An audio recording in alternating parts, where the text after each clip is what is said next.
The top story tonight in America is actually pretty bizarre. It makes Donald Trump sound more guilty than he did, say, yesterday. And before I go any further tonight, I want you to keep in mind the following legal fact as the nation absorbs what's happening tonight. Keep in mind these 4 words. Pardons are for criminals. When a chief executive pardons someone, be it a governor pardoning a criminal who served his time or a president pardoning someone before they even do their time, the pardon is granted to the criminal to forgive and forego the punishment for the crime. If you talk about pardoning someone who's not been charged, you're implying they're headed for conviction. If you talk about pardoning yourself, well, you're implying that you're headed for conviction. And Donald Trump's own lawyer, who denies all kinds of things, does not even deny this legal fact I just shared with you. In fact, he ruled out self-pardons in the strongest terms on Sunday. The President of the United States pardoning himself would just be unthinkable, and it would lead to probably an immediate impeachment. Now, that was Sunday. Tonight, though, the White House is reeling from Donald Trump bringing up the notion of pardoning himself for this hypothetical crime, stating that he has the absolute right to pardon himself. Again, pardons are for criminals. In the same statement claiming he can pardon himself, Trump added a question. Why would I do that when I've done nothing wrong, he asked. Now, note, Trump is not saying he won't try to pardon himself in the future. He's just asking why he would need to. Now, the context for this whole bizarre set of statements is the heat on Trump as his team's legal arguments have been leaking out over the weekend, with the New York Times with a true blockbuster revealing a January letter to Mueller. They have it in its entirety, claiming that they believe Donald Trump can terminate the probe into his own White House, and claims that Trump can use his power to pardon to effectively end this probe. And if that were a reference to pardoning himself, we should note, because we deal with facts here, that the Justice Department has long held presidents do not have that power. DOJ internal guidance stating, because of the fundamental rule that no one may judge his own case, the question of whether the president can pardon himself should be answered in the negative. The leaked letter also makes Trump look bad because it admits that he did dictate Don Jr.'s defense of the Trump Tower meeting, which implies the White House was lying in its past denials. Now, I should note for you, the letter also has some reasonable legal arguments mixed in. It argues that Comey's memory of Donald Trump's statement about letting Flynn go is not airtight evidence of obstruction. That's a legal and reasonable way to make that defense. There's also some parsing of Trump's answers in the infamous Lester Holt interview. Now, if all this wasn't enough, Rudy Giuliani also taking it further. He is openly speculating about Donald Trump's hypothetical legal ability to shoot James Comey. You heard that right. Giuliani stating that if Trump shot James Comey, he'd be impeached the next day, but not indicted. Now that very overheated language, of course, drawing swift rebukes. This is really, literally out of a tyrant's playbook. Vladimir Putin could shoot his political rival and not be thrown in jail. Erdogan could do the same thing, except this is in America. A former White House ethics chief, meanwhile, saying we are in banana republic territory. So here we are. Now, I'll tell you this tonight, because this is one of those stories that does feel like another boiling point. Of course, as with all things Trump and lately with all things Giuliani, there is a performance aspect to this to get everyone focused on Giuliani threatening Comey instead of all the other incriminating things exposed in this leaked document. But there is more than just distraction here. There is a larger question about why the White House is responding to all this pressure by rolling out some of the strangest, most guilty arguments you could make about a sitting president. I'm joined by federal prosecutor Paul Butler and Richard Painter, the former White House ethics chief I just cited. Richard, how do you separate the distraction and the rhetoric and the hyperbole from what are, and this is important from the way we cover these stories on the show, what are written, serious, legal claims presented to Special Counsel Mueller's office? Well, I want to emphasize this is not hyperbole and distraction. We have a former federal prosecutor, Mr. Giuliani, who has openly referred to the President of the United States murdering a political opponent and getting away with it. That doesn't happen in the United States of America. We're not going to allow that to happen. No, we're not a banana republic. That's not going to happen here. And he is just flat out wrong in saying that the president could get away with that without being criminally charged. We're not going to tolerate that attitude in the United States of America, and that's why the House and the Senate Judiciary Committee need to be investigating this administration now. We could fall into a dictatorship if we are not vigilant about enforcing the law in this country. We can't just wait for Robert Mueller to get around to his indictments with respect to the Russia investigation. He's doing his job. He's doing it diligently. But Robert Mueller is addressing only a small fraction of the criminal violations and violations of the United States Constitution that are involved in this administration, and the United States Congress is doing absolutely nothing. This is a very serious situation. Well, and sir, you use the word murder. Do you view this itself as an inappropriate effort to intimidate people like Mr. Comey and other potential witnesses? I mean, he's an active witness in the probe, and I hate to say this because it feels uncomfortable, regardless of one's views. It feels uncomfortable to think about the sitting president this way. But how would we be covering this story if the potential subject of a criminal probe in a mafia case started talking openly about the shooting of a key witness in that case? We'd have him under indictment. That's what we'd be doing. And those are the only people who talk that way in the United States. They're people who belong to organized crime syndicates, drug dealers, the mafia, and the rest of them. The people that Rudy Giuliani was supposedly prosecuting. And now we have a former federal prosecutor talking about the President of the United States murdering the former head of the FBI. This is a very serious threat to our democracy. And this is what needs to be investigated. And this administration is going to have to come to an end, or we could lose our democracy. We cannot have people talking this way and getting away with it. And this president talking about pardoning himself, it's absurd. I mean, there's not an instance in human history of someone pardoning themselves. The word pardon by its very nature involves two persons or a person and a higher being.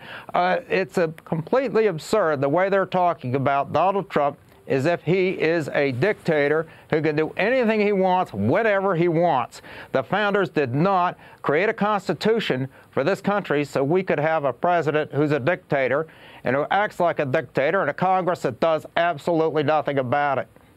Paul? So I'm a law professor, so I always like to hear the other side. The case that the president can pardon himself goes to the fact that the text of the Constitution doesn't say one way or the other. So it's something that the Supreme Court would have to decide.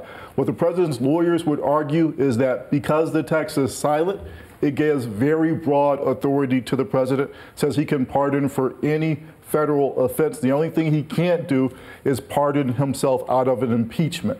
Now, I do think, agreeing with Richard, that the arguments on the other side are stronger. They have to do with the values underlying our government, including that no person should be the judge and jury in his own case, no self-dealing, and that we're not a monarchy. Monarchy, yeah. Yeah, that no person, including the president, should be above the law. What does it tell you that this is where they're driving the conversation? So if they're thinking about pardon, again, to quote the president, that's something that you do when you're guilty. Now, to be sure, any defense attorney is going to cover all of her bases. So I'm not mad at the lawyers. I'm not mad at the president's attorneys for bringing this up. But in terms of, President Trump's got different responsibilities. One, he is the president of the United States. He is the chief executive officer. He's got a responsibility to our democracy and to the rule of law. But he always puts his own private interests above. So here we talk about norms. One reason it's never come up before is because even if presidents could, most of them wouldn't consider this because, again, they view their responsibilities as higher than this president does. They also would seem to take more seriously the implication of it. Stay with me. I want to bring in Margaret Carlson, columnist from the Daily Beast and longtime Washington Observer. Margaret, take a listen to some of the Republicans' reactions to this rather bizarre claim from the president. If I were president of the United States and I had a lawyer that told me I could pardon myself, I think I'd hire a new lawyer. I think that would be a terrible move. I think people would erupt. I don't know where the president would go forward pardoning himself, but I don't think a president should pardon themselves. If the president were to pardon himself, he'll get impeached. That I word coming up more and more, not from Nancy Pelosi, but from people who, by all accounts, Giuliani and Chris Christie seem to want to tell the president, perhaps through the television screen, this would be the worst thing you can do. Is that how you read these references to impeachment? You know, we wondered when the Senate was going to wake up, and Senator Grassley may be the indicator that they have, that you know, the idea, the framers didn't think about a president pardoning himself because they were fleeing King George. They did not think that an American president would even think of such a thing. And now we have one who says such a thing. I don't know if it's a threat, if he's feeling the noose tightening around his neck or around Paul Manafort. What is prompting the president to do things that are actually not in his interest, because, you know, as I said, it may be wakening up the Senate to what's going on here, and that they can no longer be silent. Margaret, speak to that in more detail, because it's become pretty commonplace to reference the fact that Mueller knows a lot more than the witnesses he interviews and most other people in public life. Donald Trump also would seem to know a lot about this. That is to say, if there is bad evidence available, he at least knows it exists, whether he knows not whether Mueller has it. The context of the Cohen proceedings we've been covering the last few weeks is whatever's in Cohen's office that pertains to Donald Trump, or audio of phone calls that may exist, he may have some sense of what's on there. I mean, does that, at a certain level, create the space in the painting that Trump may be operating off of? Well, if you say I can pardon myself, it's an awareness of guilt of something, because why would you bring it up if you're not guilty of something? What are you running from? Why are you saying I can do it if I need to? Oh, I'm not going to, but if I need to, I will. And that suggests that he knows something we don't know. We don't know what Mueller knows. We don't know what Trump knows, because we don't know, like on Manafort, that meeting in Trump Tower, certainly Trump had an awareness there was something wrong about that, or he wouldn't have written that statement that he did, covering it up. He surely knows a lot about Flynn. He's no doubt worried about what he's going to say. And, you know, Trump is not a person to sit still. It's like he cannot wait. He must get out in front of it. And but in the meantime, you know, Rudy Giuliani has made more admissions against Trump's interests than Mueller. I mean, what a lawyer Rudy Giuliani's turning out to be, because he basically said his lawyer, Jay Sekulow, could get out of lying about that statement written on Air Force One, but Trump himself could not do it unless he lied. And so that's why Trump can't go and appear before Mueller, admitting to George Stephanopoulos yesterday, because he would lie. Right, which was astounding. We have a little more on that later in the hour. Paul, all of this relates back to the subpoena. That is the pressure here. Yes. Is there, in your view, a White House argument here that they can still fight it? I don't think so. So their Supreme Court precedent here says from the Nixon case that documents can be subpoenaed in a criminal case. It didn't go to whether the president's testimony can be required. In the Paula Jones case, Bill Clinton was required to testify in a civil case. Right, so which is less important. Exactly. But I think if you put that two precedent together, take it to the court's going to say that Trump should haul himself to court and testify. The thing is, if they want a quick investigation, if they're opening all these major constitutional questions, that's going to prolong it. It's going to make it go months and months. And it could take it all the way to the courts just to find out what the answer is. Paul Butler, Richard Painter, Margaret Carlson, thanks to each of you. Coming up, I turn to an expert on this entire legal theory. It goes all the way back to Nixon. Well, when the president does it, that means that it is not illegal. And we'll tell you how Trump's own team may have just created more exposure for Don Jr. and what the Supreme Court did and didn't say in the ruling today on gay rights, and Bill Clinton's Monica comments playing out in a Me Too era. But you didn't apologize to her. I have not talked to her. Do you feel like you owe her an apology? No, I do. I do not. I've never talked to her. But I did say publicly on more than one occasion that I was sorry. And my special guest tonight, Michael Eric Dyson, with a new book on race and Trump's America. I'm Ari Melber. You're watching The Beat on MSNBC.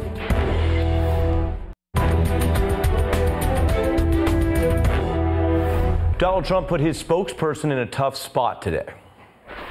Sir, just a short time ago, the president said that I have an absolute right to pardon myself. Why does he think that, and does he also agree with Rudy Giuliani, his lawyer, that a pardon for himself would be unthinkable and would lead to immediate impeachment?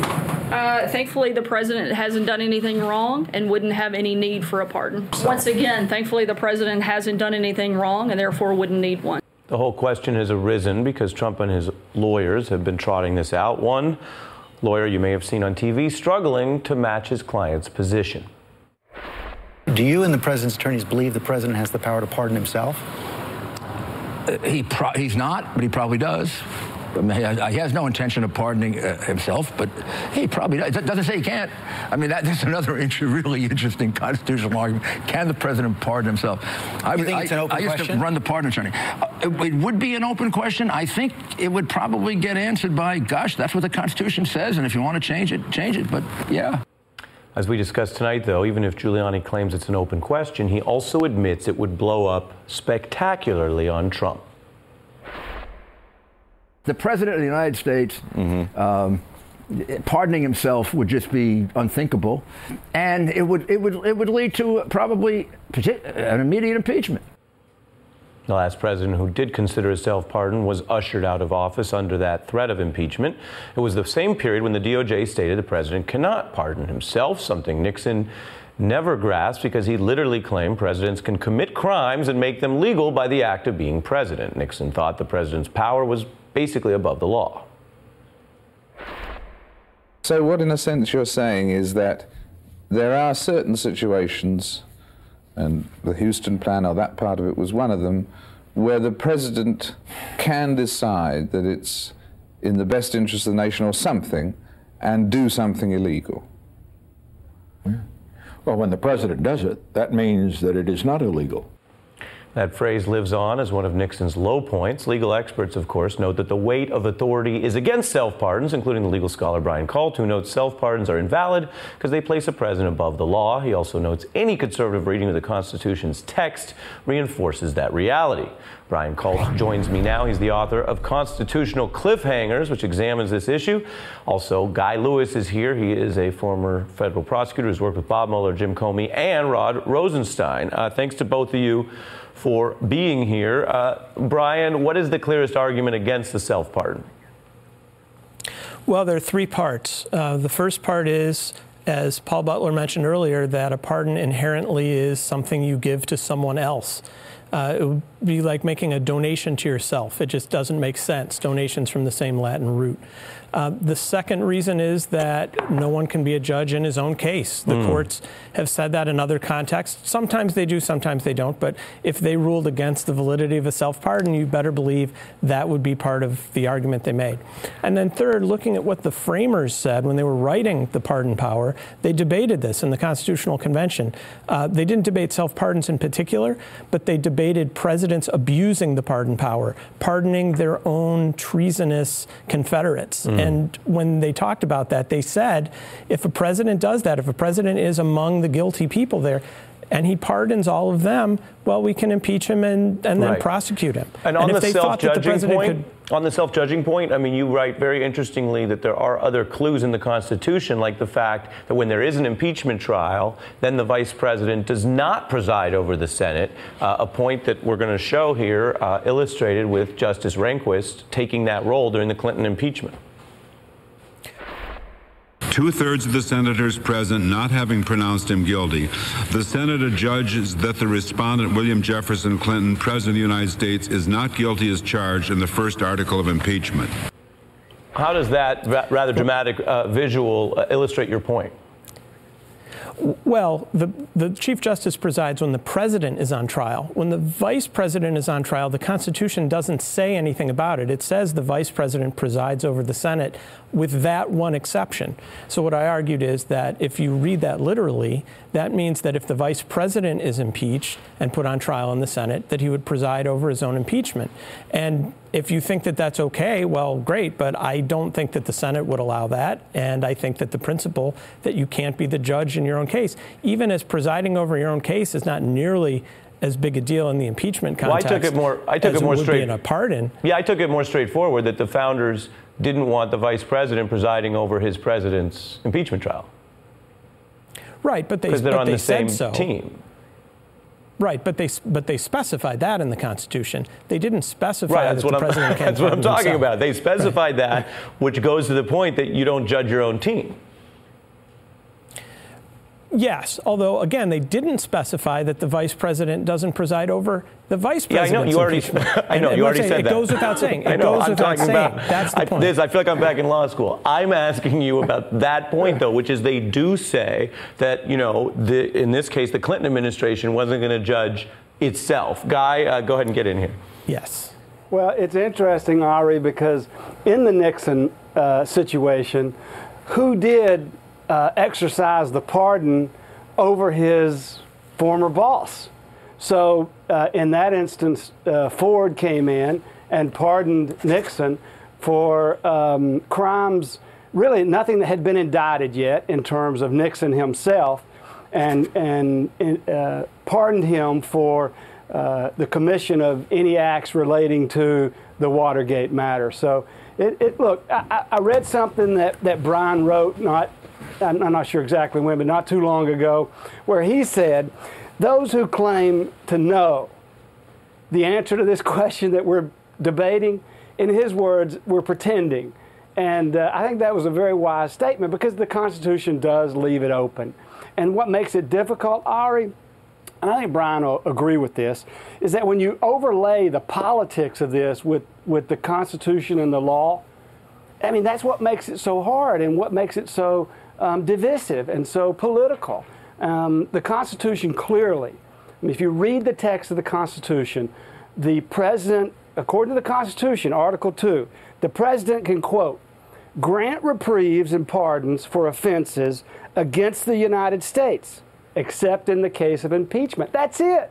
That's all it says. Everything else we're left to right. Sort well, of we have argue. the DOJ also saying you can't do it, and you have a body of law that is common sense, which is judges have all sorts of powers, but they don't get to judge their own trial. That would be pretty farcical. Guy, take a listen to Rudy Giuliani evolving over the years and contradicting himself about the whole subpoena issue, which is the only reason we're talking about this, that the subpoena pressure has basically gotten this letter out in the first place. Take a look.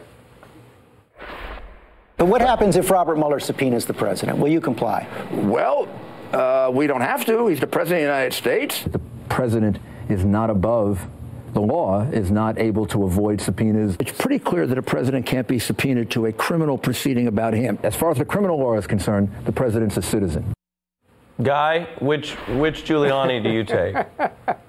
Boy, it tells you lawyers, we can talk out of both sides of our mouth. Sometimes it's not a good thing. Look, the last thing that they've said in this January memo to Bob Mueller, they've taken a very strong position in terms of the executive's authority. It's interesting. You know, Hamilton's playing right now on Broadway, and this is what this is about. You've got Hamilton, who is a super executive advocate, versus Jefferson, who is a tyrant/king advocate. And that's what the back and forth is going on right now. And it depends on really who you support politically. The Constitution, unfortunately, is not clear on it. Ultimately, the Supreme Court's going to have to be the final arbiter. Are you more of a Lin-Manuel person or more of a David Diggs? I don't know. Listen, I haven't seen it yet because the tickets are too expensive. You haven't seen? You're coming on the show making references to theater you haven't seen? I know, it's terrible. Listen, I'm a strict constructionist. I do think that the Constitution speaks in terms of granting the president some authority with regard to this kind of And Brian, have you seen Hamilton before we go?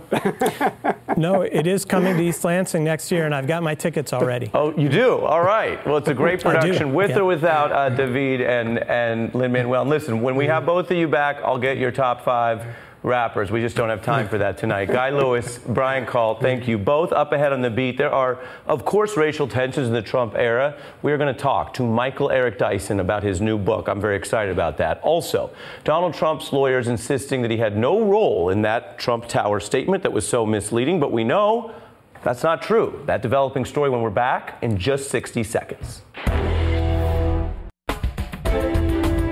The other top story tonight, that leaked letter from Trump's lawyers admitting for the first time that Trump wrote and dictated a statement that tried to hide what really happened at the Trump Tower meeting with Russians. Now, Trump's lawyers buried this admission near the very last page of their letter, suggesting Trump's team had been lying all along. Now, since the statement President Trump dictated said the meeting was to get dirt on Clinton, well, that was what the meeting was about, but he had initially said it was about the adoption of Russian children. Now, Jay Sekulow signed this new letter to Mueller saying Trump was involved in drafting the statement about the meeting. And Jay Sekulow had claimed the opposite, saying Trump wasn't involved. I do want to be clear that the president was not involved in the drafting of the statement and did not issue the statement. It came from Donald Trump Jr. Tonight, that statement appears false, according to a fact check of Jay Sekulow by Jay Sekulow. Now, his co-counsel, Rudy Giuliani, says these shifting stories from Trump and his lawyers illustrate why Trump should not testify. His story keeps changing. First it was all denied, and now you're saying he dictated. But this is the reason you don't let this president testify. If, you know, our recollection keeps changing, or we're not even asked a question, and somebody makes an assumption. Joined by Wall Street Journal's Shelby Holiday, who's been covering this story. Is this the reason not to let him testify? It seems like a good reason if you can't get your story straight and you have recollection problems. Who knows what would be said to the special counsel if Trump sits down with them. This Trump Tower revelation is really important for a number of reasons. There are a lot of layers to unpack. First of all, whether or not the president's actually being honest with his lawyers. It looks a lot like he's not, and that the record has to be changed over and over and over again. Also, Press Secretary Sarah Huckabee Sanders was caught in a tough place today because she had to answer the same question about why did you tell us Trump wasn't involved in the drafting of that statement? And the adoption cover story is something that didn't wear that well. Trump was talking about this in that New York Times interview he did, saying, yes. oh, you know, he talked about adoptions with Putin, too. Take a listen. Actually, it was very interesting. We talked about adoption. Mm-hmm. You did? Russian adoption, yeah. Mm-hmm. I've always found that interesting because, you know, he ended that years ago. Mm-hmm. And I actually talked about Russian adoption with him, which is interesting because that was a part of the conversation that Don had with us meeting. So Trump's right. Here's where it gets really interesting. Trump and Putin spoke, as you said on that graphic, on July 7th. July 8th, he dictates the statement about the Trump Tower meeting and says the whole reason that they had this meeting was because of Russian adoptions. Now, also, if you look at some of the testimony that's been released by the Senate Intelligence Committee, on July 6th, there's an email from Rob Goldstone, who helped set up the meeting, to Alan Garten, the general counsel of Trump Organization, talking about the press, the coverage of this potential story and it becoming published by the New York Times.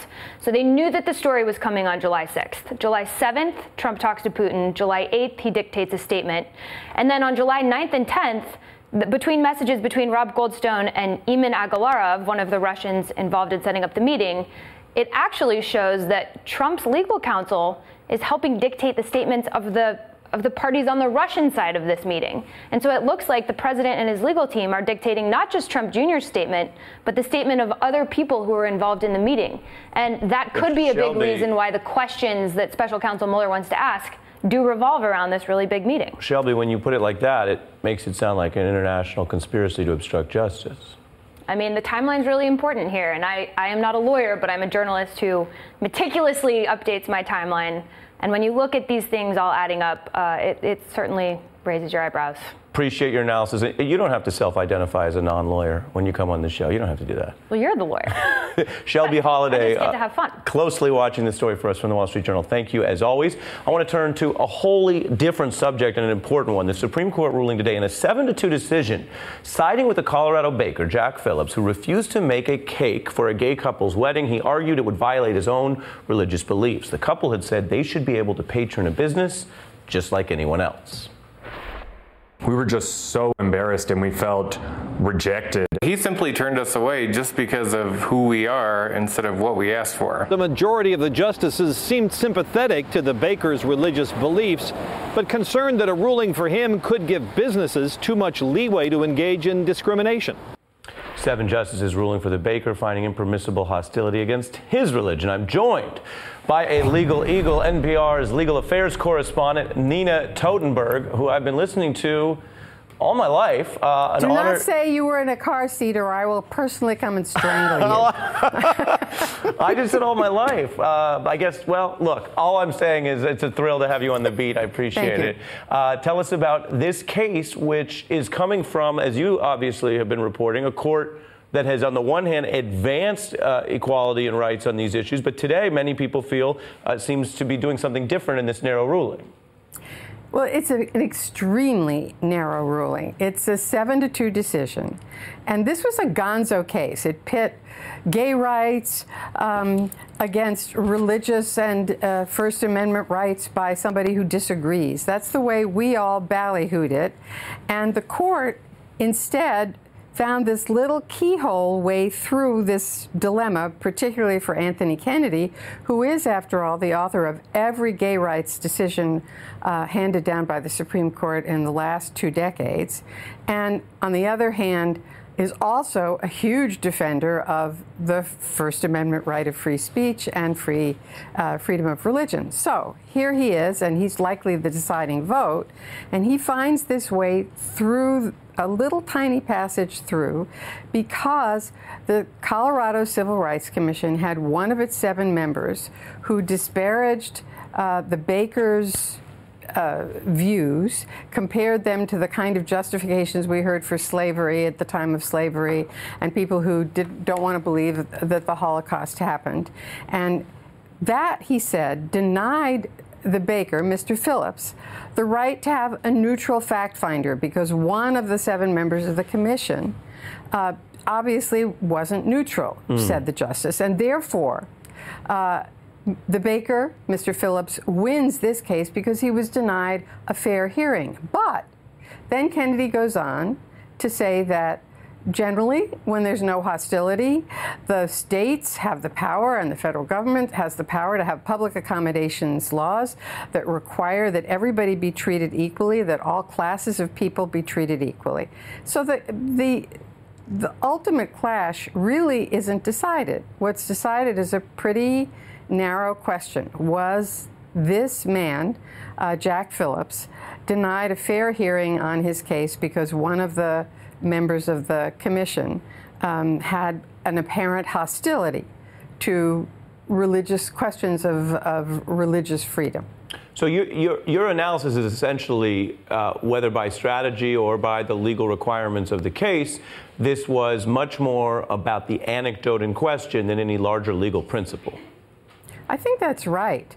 I don't, when I talk to probably 7 or 8 constitutional scholars today on the right and the left, and they all basically said the same thing. One of them said, look, this could have been a dynamite case. Instead, it's a dud. Another said, this is a punt. Another said, it's a toe in the water. The court wants to move slowly, obviously, on this. And I think it crawled very slowly on this. And it's a huge case. And there were 5 opinions, 5 separate opinions. Justice Kennedy wrote the majority opinion for 7 justices. But of those 7, they disagreed about lots of other things, and only 2 justices dissented, Justices Ginsburg and Sotomayor, and they agreed with Justice Kennedy about many things. Nina Totenberg, making it plain as always. Thank you so much for coming on The Beat. My pleasure. Up ahead, the great Michael Eric Dyson is here. We're going to talk about his new book, Race, Civil Rights, James Baldwin and the Trump Era, and we might even talk music. That's up ahead.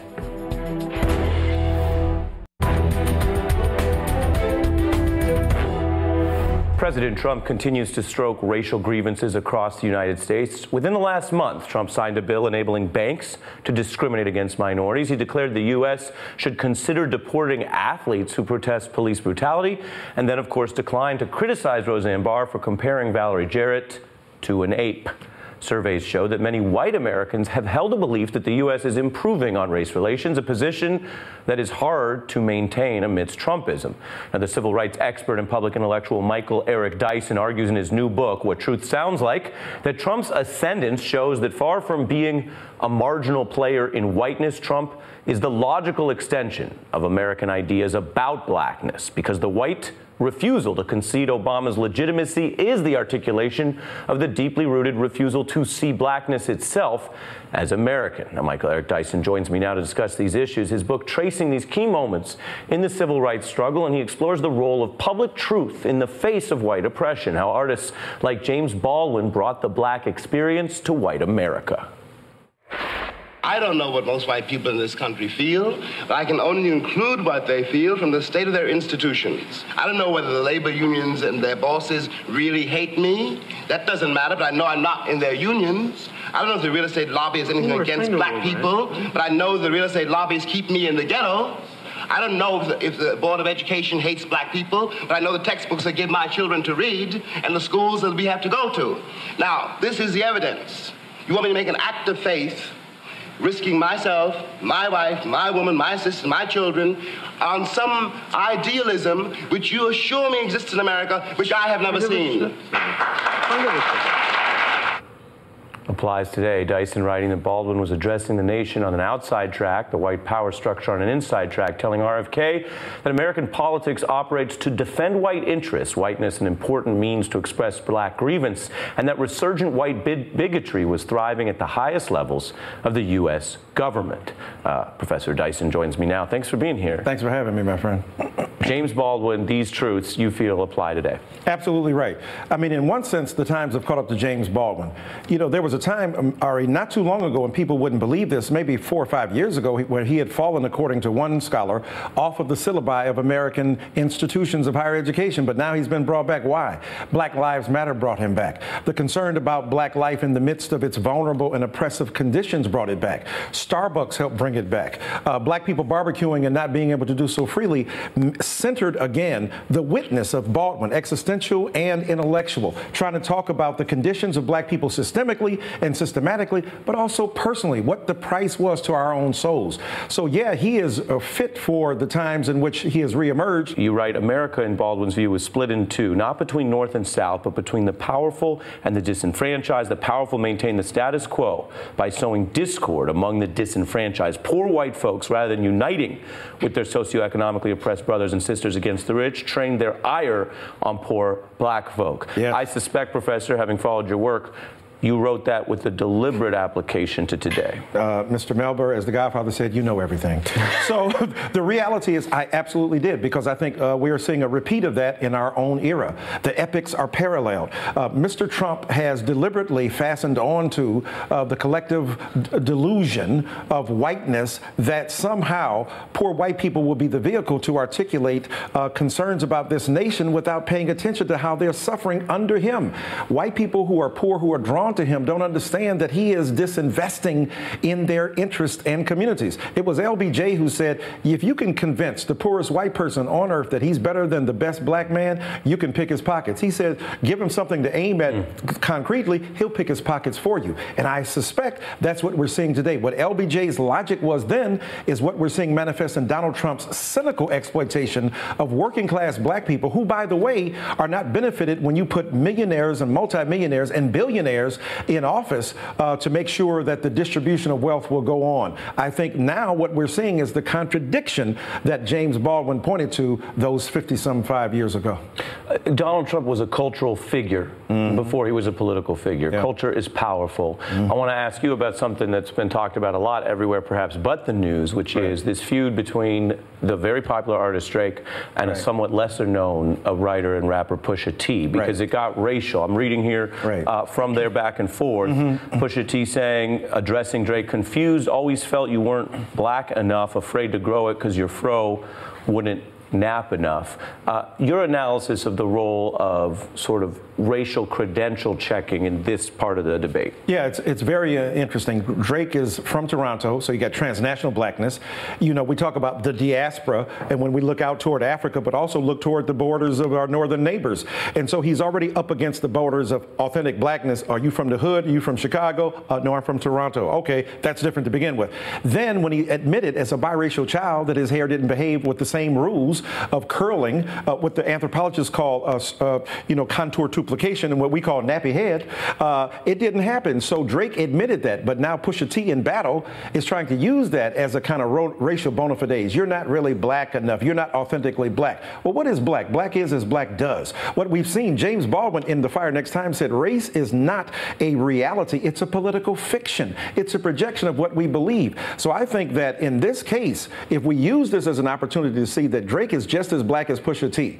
Pusha T is a guy we've only come to know recently. Those of us like you and me who are cognoscenti knew that he had those dope rhymes to have a double entendre. We know Pusha back from Drug Dealers Anonymous. It depends what we're talking about. If we're grinding. So the reality is that here's the guy who was known, your favorite rapper's rapper, he was. But in terms of the marketplace, in terms of Billboard excellence, in terms of using rap as an articulation of one's own personal stance in the world, Drake is unparalleled. In fact, you came to my class at Georgetown and spoke on Jay-Z. I've invited you back to speak on Drake this fall when I teach a class. Biracial politics, identity, blackness, who's really black, who's not. Where we've seen where that has ended up, the real keep it real blackness has often ended up in devastation and carnage, in certain forms of public pathology. What we need to have is a much more robust and nuanced conversation about what blackness is. You know, some of it is just jealousy, and the great Drake said, jealousy is just love and hate at the same time.